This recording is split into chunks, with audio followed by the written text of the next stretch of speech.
I have a question for you. What could shut your business down in seconds, no matter how good your cybersecurity is? It's not a hacker, it's not ransomware, it's the world around you. It's floods, it's fire, it's power outages, it's protesters. It's the mundane, it's the everyday. This is one of the reasons why Annex A7.5 exists, because sometimes the biggest threat isn't digital, it's physical and environmental. So what does the standard actually say? Well, it states that protection against physical and environmental threats, such as natural disasters and other intentional or unintentional physical threats to infrastructure, shall be designed and implemented. Some key words in there. It needs to be designed and it needs to be implemented. It also needs to consider, or you need to consider, intentional or unintentional physical threats. This means that when we're talking about putting these controls in place, that they have to be designed and of course implemented as it requires. But we also need to think about both intentional and unintentional physical threats. You need to do that risk assessment. Are you a potential victim of some deliberate attacks, physical attacks on your premises? Thinking back a number of years where there were riots across the United Kingdom.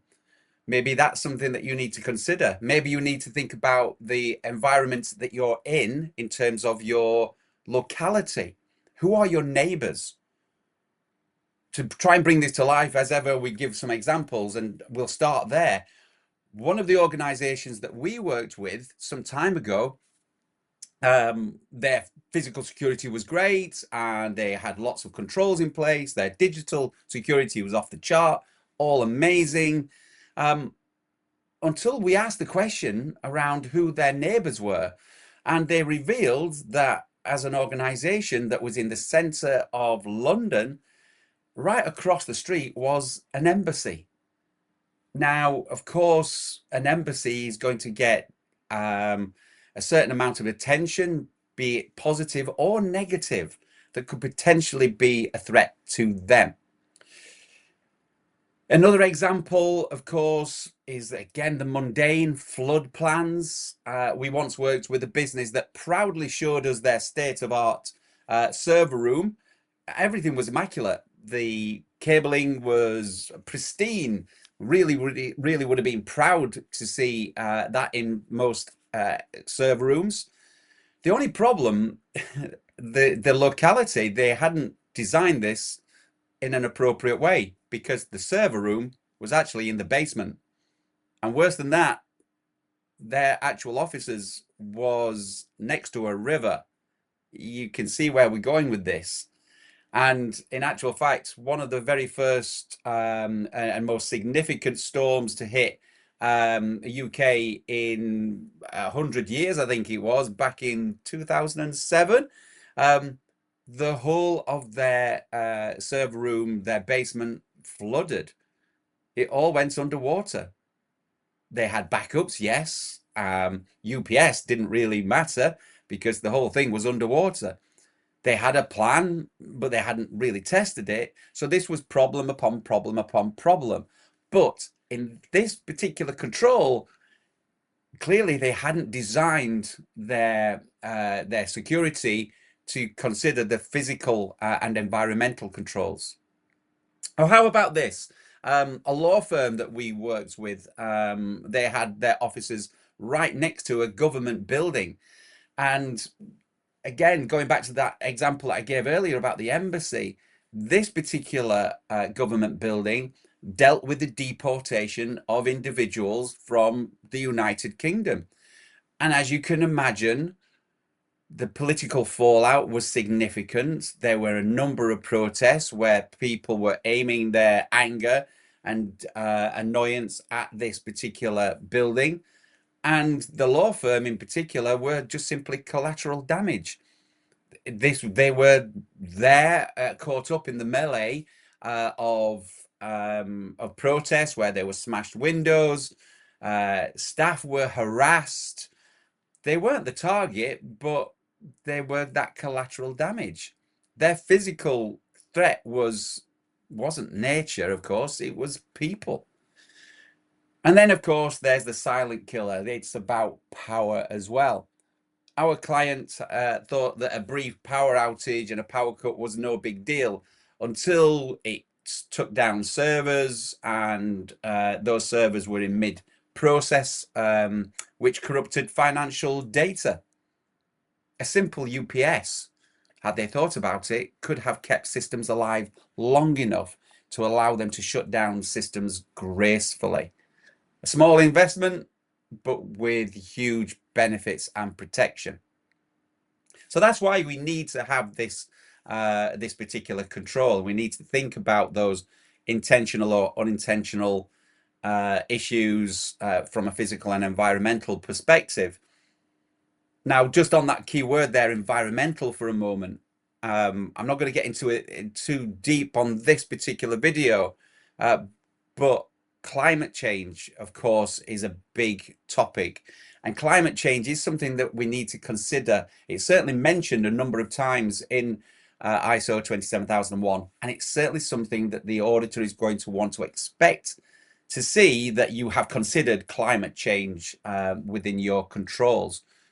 And before you think, well, climate change doesn't really affect us, we don't manufacture anything, we're a law firm, or we're an accountancy, or we're an insurer, or whatever, just remember that cloud servers and cloud systems aren't as environmentally friendly as you might first imagine.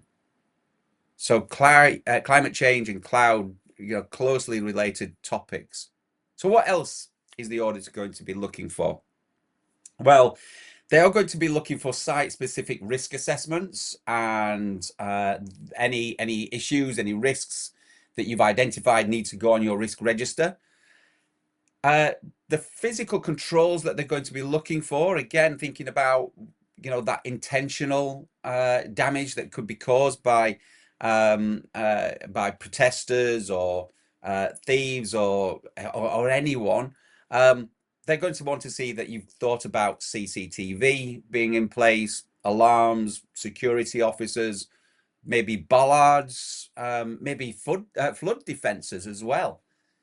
They're going to be looking for contracts to be in place, again, with security guards and officers, and maybe HVAC, so your heating, ventilation, and air conditioning contracts, fire alarms as well, those kind of contracts, and fire alarm tests. When was the last time you did a fire drill? The auditor is going to want to see that you've thought about having a UPS, an uninterruptible power supply, connected to key systems, so that if there is a power outage or a brownout or a blackout, a brownout is a spike or maybe a drop in power or energy. Think the World Cup, when it goes to half time and everyone rushes to put the kettle on or goes to the fridge to get another beer. There's going to be a surge in power. There's going to be a drop in power, which could affect local power supplies. A UPS protects you against that. But if you have a complete blackout where the whole site goes down, have you thought about a generator? Is that something that you need to consider? Is that something that is in place in the tenanted building that you've occupied? And if you do have these things like UPS and generators, have they been tested? And finally, the auditor is going to want to see that you do have some form of incident response plans as well. And if there have been incidents, blackouts, brownouts, break-ins, protesters, how did you manage them? What was the incident response? Have you got that on an incident log? How did you improve your plans and your processes following such an event? You might have nothing, but you need to have considered it and at least be able to demonstrate and show that to the auditor. And another good thing to do, and I've mentioned it a couple of times about, as examples with the embassy and the government building, is demonstrate that you have gone to speak to your neighbors, that you understand who your neighbors are, so that you can consider those wider risks. And that really speaks back to the first point, which is that site-specific risk assessment that you will have performed, so that you could say, well, look, we've got all the physical controls in place, flood defenses, but we know that just 500 yards up the road there is a business that deals in X, and therefore there may be a problem to us, and we've considered those risks, and therefore we have taken the following steps and measures. So being able to demonstrate that you've got some sort of, dare I say it, a neighborhood watch scheme in place. And that speaks to one of the earlier controls where we talk about special interest groups as well. Being able to demonstrate that you are thinking much broader than just purely the technical security controls that you should have in place. So what do you need to do? Well, these are a number of actions that you can perform today. Very simple. Go and carry out that risk assessment on your site. As ever with these particular controls, it's about getting up out of your chair and having a walk around. Identify the natural and human threats that are specific to your location. Go and walk around with your facilities manager and go and introduce yourself to your neighbors. Go and knock on some doors. Go and introduce yourself and go and speak to them. Ask them about what work they perform and what their approach to risk is as well, and what defenses they might have. Interestingly enough, another business that was impacted by the floods back in 2007, around Sheffield, this one particular building, particular office, didn't have any flood defenses, which was okay, one of those things, and maybe not everyone does. It's quite a significant investment. But interestingly enough, they discovered that one of their neighbors did have flood defenses. So imagine the scene. Your building is sat here, and the water's coming down, and it's coming down thick and fast. It's starting to cause some problems and some issues. Your neighbor has flood defenses. Their flood defenses come up, which are barriers, which now means that the water surging down the road is now hitting their defenses and being deflected to your offices, to your building. So this is why you need to find out about your neighbors and what they do, because if they've got flood defenses, well, one, there's a reason why they have those flood defenses, and two, what does that mean to you and your particular office? You may be thinking, well, yes, it's raining a little here, but it's not coming down that hard, until you suddenly find that your next door neighbor is pushing the water in your direction. Anyway, that's why it's important for you to go and speak to your neighbors. But just put in one of those quick wins, such as going and testing your heating and ventilation systems, making sure that they are working and operating effectively. What about testing your fire alarms? Do a fire drill. When we hear people saying, well, it's very difficult to get people engaged in information security and data protection, we ask them how many fire drills have they run, because they're a quick and easy way to illustrate just how important information security is, and preparedness and planning, and for people to know what to do in an emergency. So go and test your fire alarms. Obviously coordinate it, make sure you speak to your business first.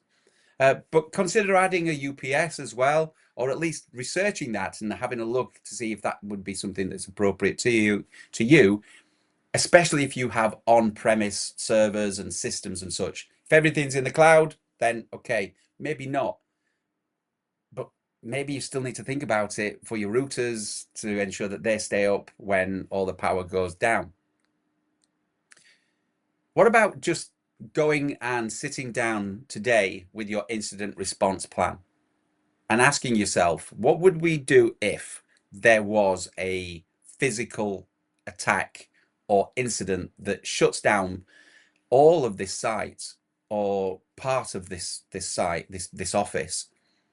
Sit down with your plan, or sit down with a coffee and just ask yourself that question. What would you do if? Because here's the bottom line. With Annex A7.5, it's about being realistic. Disasters, crisis, incidents, call them what you will, natural or man-made, don't often give you warnings. Sometimes they do. You might even say that a disaster, a crisis, an incident, there are potentially two kinds. There is the sudden impact. It happens completely out of the blue. You never even saw this coming. It just happened. But then there's also those other things where you have the early warning, where you have the flood alerts, you have the early warnings about the adverse weather that's set to come in over the next couple of days. But you don't have to be a victim of chance. Some foresight and some forewarning is really helpful, but planning and making sure that the right controls are absolutely mandatory. You can't just simply hope, because hope isn't a strategy. You can transform a potential catastrophe into a manageable event if you really think about what are the potential risks and issues. If you design and implement those physical and environmental controls, which is so necessary for this particular control. Because that, at the end of the day, that's what resilience is all about. It's about taking a hit and bouncing back. But I'll leave you on this particular control by quoting Mike Tyson, the great philosopher and boxer that he was, who said that everyone has a plan until they're punched in the face. But it's far better to know how to respond to that and to have a plan than not to plan and just simply hope. Anyway, I'm Gary Hibbard of Consultants Like Us. We're here to help organizations like you and firms as finish in the same way that I always do. Please remember to give this a like, give this a share. I'd love to hear your comments. Don't forget to hit that bell so that you get reminded of the other videos that are coming in this series. Remember that we're all about making this palatable and understandable to you. I'd love to hear your thoughts around this particular control. I'd love to hear your thoughts around these videos as well.